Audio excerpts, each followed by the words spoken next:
हमारा पब्लिक दरबार लगाने का मकसद एक है कि जितने भी डिपार्टमेंट हैं, डिपार्टमेंट का सीधा सीधा राब्ता लोगों के साथ रहे, क्योंकि बड़ी सारी प्रॉब्लम्स रहती हैं लोगों की, जिसकी वजह से डिपार्टमेंट के साथ लोग जो है मिल नहीं सकते।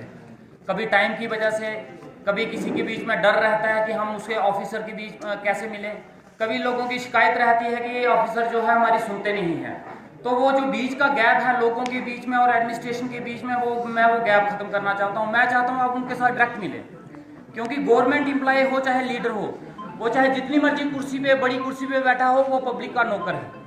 हम सभी पब्लिक के नौकर हैं और हमारा फर्ज है आप लोगों की प्रॉब्लम सुनना, हमारा फर्ज है आप लोगों के काम करना, और इसी के लिए हम लोगों को तनख्वाह मिलती है। लेकिन हम इन चीजों को, अब कुर्सी का नशा अपने दिमाग में लेके बैठ जाएं और बोलें कि हम लोगों के साथ नहीं मिलेंगे, उनकी प्रॉब्लम नहीं सुनेंगे, या उनको बोलेंगे हाँ हम नहीं करेंगे, तू कर ले जो करना है, या उसको ऐसी बातें आगे से बोलेंगे कि हमसे नहीं होता, 10 दिन के बाद आओ, 20 दिन के बाद आओ। तो ये एक्सक्यूजेज अगर इससे पहले चलते आए हैं तो वो एक्सक्यूजेज अब इन 5 साल में कम से कम मैं नहीं चलने दूंगा।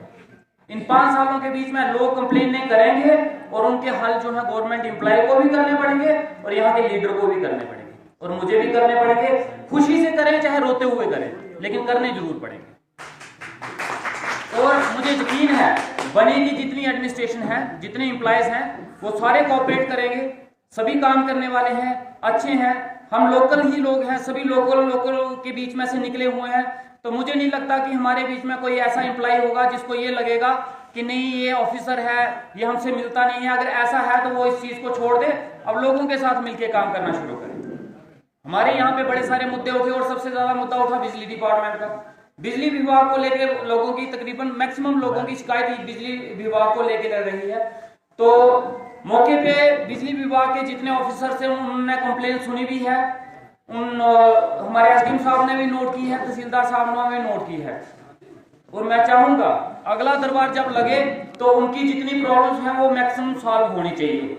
ये सारी प्रॉब्लम्स लेके अगर फिर से यहाँ पे आते हैं तो फिर मुझे लगता है कि डिपार्टमेंट काम नहीं कर रहा है। ये दरबार लगाने का मकसद ये नहीं है कि आपने बोला, इन्होंने सुना और यहां से चले गए। दरबार लगाने का मतलब ये है कि आप बोलोगे, ये सुनेंगे और आगे दरबार से पहले आपकी प्रॉब्लम का हल होना चाहिए। अगर वो प्रॉब्लम का हल नहीं होता और फिर से वही प्रॉब्लम्स आती हैं तो फिर कहीं ना कहीं डिपार्टमेंट की वो कमजोरी है, नालायकी है, तो उसके ऊपर हमें भी कहीं ना कहीं एक्शन लेना पड़ेगा। और मुझे नहीं लगता कि डिपार्टमेंट अपनी कमियों को पूरी करने के बजाय उसके लिए कोई एक्सक्यूजेस देगा। और जितने भी डिपार्टमेंट है और हमारे तहसीलदार साहब और एसडीएम साहब को पहले तो मैं बहुत बहुत मुबारकबाद देना चाहूंगा, उनकी प्रमोशन हो चुकी है। मैं चाहता था कि मेरे 5 साल के टेन्योर में एसडीएम साहब यहाँ पे रहें, लेकिन शायद अब वो कभी भी यहाँ से जा सकते हैं।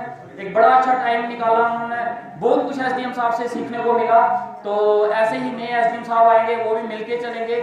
जेडीओ साहब भी हमारे यहाँ पे आ चुके हैं, हमारे बीडीओ साहब डुग्गन के हैं, वो भी यहाँ पे आए हैं। और मैं इंश्योर करूंगा जो बीडीओ साहब यहाँ पे आएंगे डुग्गन के, वो डुग्गन में फंक्शन करें, डुग्गन में बैठे, ना कि बनी में बैठे।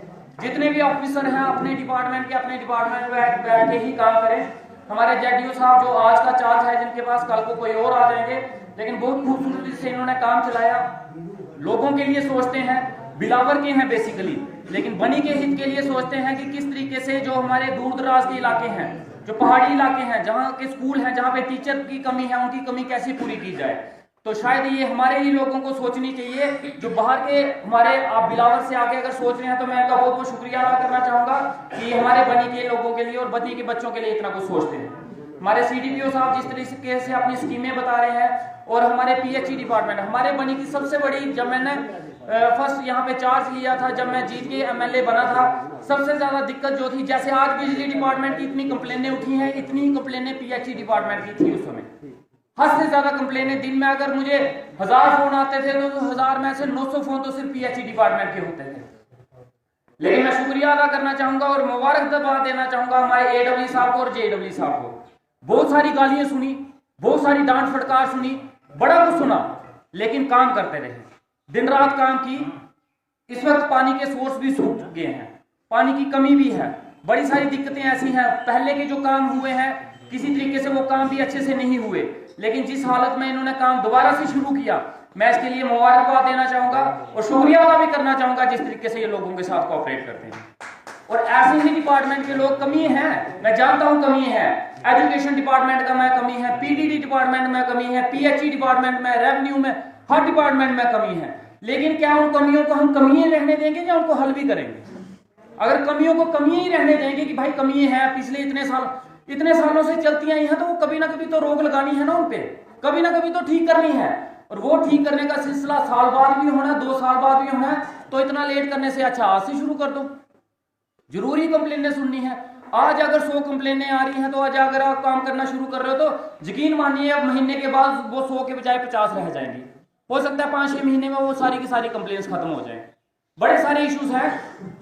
मैं हमेशा एक चीज बोलता हूं, हम गवर्नमेंट एम्प्लॉय का 500 रुपया कहीं फंस जाएगा ना, 500 रुपया गवर्नमेंट एम्प्लॉय का कहीं फंस जाए, उस 500 रुपये को निकालने के लिए 500 रास्ते निकालते हैं गवर्नमेंट एम्प्लॉय। किस तरीके से निकाले जाए? कोई अपना मेडिकल सर्टिफिकेट देते हैं, जी हम बीमार थे इस वजह से हम ड्यूटी पे नहीं आ पाए। कोई अपने सास को बीमार कर देता, कोई ससुर को बीमार कर देता, कोई किसी को बीमार कर देता कि वो 500 रुपया निकले। लेकिन जब लोगों को वो 10 रुपये निकालने होते हैं तो हम 100 चीजें उनके ऊपर थोप देते हैं, भाई इस वजह से नहीं निकलेगा। ये रूल है, ये रेगुलेशन है, ये सिस्टम है, ये पीछे का ऑर्डर है, ये ऊपर का ऑर्डर है, ये नीचे का ऑर्डर है। 100 उनको ऐसी ऐसी चीजें बता देनी है जिसकी वजह से वो परेशान हो जाता है, वो खुद ही हाथ जोड़ देता, भाई रहने दे, 10 रुपये मैंने लेने ही नहीं। मैं चाहता हूं जैसे गवर्नमेंट एम्प्लॉय अपने 500 रुपये निकालने के लिए 500 रास्ते निकालता है, वैसे ही आम आदमी के 10 रुपये निकालने के लिए भी रास्ते निकाले। मैं उसको ही ऑफिसर मानता हूं जो रूल एंड रेगुलेशन पे बैठ के लोगों के काम रोक देता है। मैं उसको ना ऑफिसर मानता हूं और ना मैं उसके रूल एंड रेगुलेशन मानता हूं। मैं ऑफिसर उसी को मानता हूं जो लोगों के काम के लिए, जो लोगों को फायदा दिलाने के लिए, सही फायदा दिलाने के लिए 100 रूल्स तोड़ दे, 100 सिस्टम को बदल दे और लोगों को फायदा दिलाए। मैं उसको ऑफिसर मानता हूं और मेरी नजर में वही ऑफिसर है। और मैं वैसे ही ऑफिसर अपने बनी में इस पूरे 5 साल में देखना चाहूंगा। ऐसे ही दरबार आगे भी लगते रहेंगे।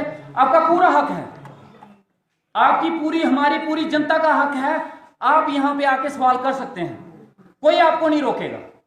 कोई आपसे ये नहीं पूछेगा तू कहां का है, मेरा वोटर है या नहीं है, कौन सी पार्टी से है, कौन सी जात से है, कौन से धर्म से है। हर एक को हक है यहां पे खड़े होकर अपना सवाल पूछने का।